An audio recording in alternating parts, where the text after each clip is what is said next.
ఈరోజు మన తెలంగాణలో ఒక గర్వంగా చెప్పుకోవాల్సిన విషయం, రైతుల కష్టానికి ఫలితం వచ్చింది. నాకు వ్యవసాయం నేర్పుతావా?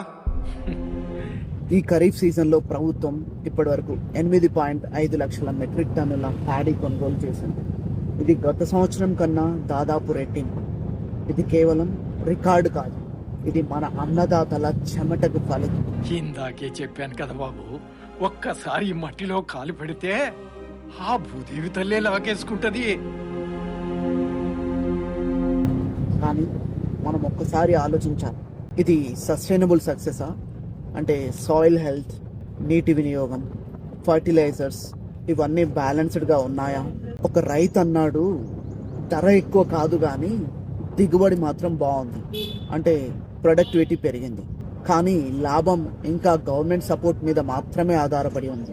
ఇక ముందు మనం ఆలోచించాల్సిన విషయం, మనం organic farming, crop diversification, water management మీద దృష్టి పెడితే తెలంగాణ అగ్రికల్చర్ కంట్రీలో బెస్ట్ ఎగ్జాంపుల్ అవుతుంది, దేశం మొత్తానికి అన్నం పెడుతుంది.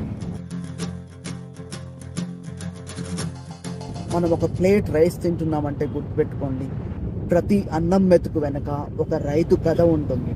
మన రైతులందరికీ మనస్ఫూర్తిగా నమస్కారం.